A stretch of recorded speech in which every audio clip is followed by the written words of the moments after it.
यूँ तो दोस्तों भारत गुलामी के जीवन से निकल गया था और साथ ही अंग्रेज भी भारत से चले गए थे, लेकिन उनके द्वारा चलाई गई एक नीति हमेशा ही यहाँ पर रही, जिसका नाम था फूट डालो शासन करो की नीति। एक कारण यह भी है कि भारत और पाकिस्तान का बंटवारा इसकी वजह से हुआ, यानी कि एक राष्ट्र के दो हिस्से का कारण यही है। चलिए इससे थोड़ा आगे चलते हैं और जाने कि एक राष्ट्र के दो हिस्से का कारण क्या था।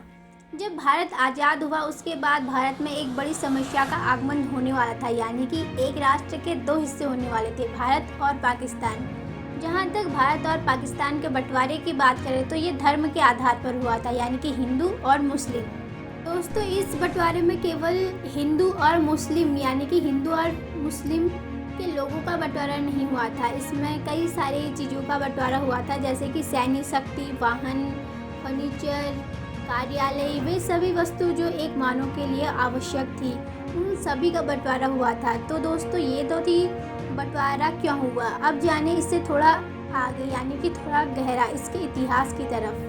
ब्रिटिश सरकार ने दोस्तों हमेशा भारत में फूट डालो शासन करो की नीति को अपनाया था और हिंदू और मुसलमानों में भेदभाव किया था, जिसकी वजह से हिंदुओं को लगने लगा कि ब्रिटिश सरकार मुसलमानों को अधिक विशेषाधिकार दे रही है, और दूसरी तरफ मुसलमानों को भी लगने लगा कि ये हिंदुओं को विशेष अधिकार दे रही है, जिसकी वजह से जब भारत में आज़ादी का दौर आया तब सन 1906 में ढाका में मुसलमान के नेताओं ने मिलकर एक मुस्लिम लीग की स्थापना की। इन नेताओं को लगता था कि हिंदुओं से हमें कम अधिकार मिल रहे हैं। जहां एक तरफ मुस्लिमों के लिए मुस्लिम लीग थी, वहीं दूसरी तरफ हिंदुओं के लिए भारतीय कांग्रेस पार्टी थी। इस दौरान 1930 में मुस्लिम लीग ने मोहम्मद इकबाल के भाषण में पहली बार एक मुसलमानों के लिए अलग राज्य की मांग उठाई और 1935 में सिंध प्रांत की विधानसभा में भी यही मांग उठाई।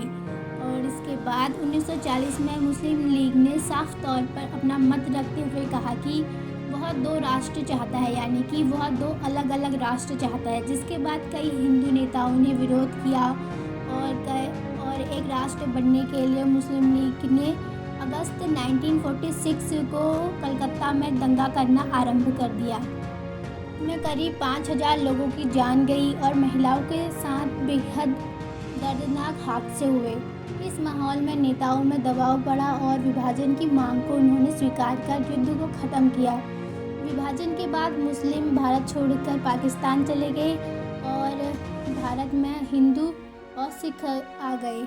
इसके बाद 15 अगस्त 1947 की आधी रात को भारत और पाकिस्तान कानूनी तौर पर दो स्वतंत्र राष्ट्र बन गए, लेकिन पाकिस्तान की रस्में 14 अगस्त को कराची में की जाती है, क्योंकि British viceroy Louis Mountbatten Karachi और नई दिल्ली दोनों एक ही जगह की रस्में में भाग नहीं ले सकते थे, जिसकी वजह से 14 अगस्त को पाकिस्तान में स्वतंत्रता दिवस मनाया जाता है और 15 अगस्त को भारत में स्वतंत्रता दिवस मनाया जाता है।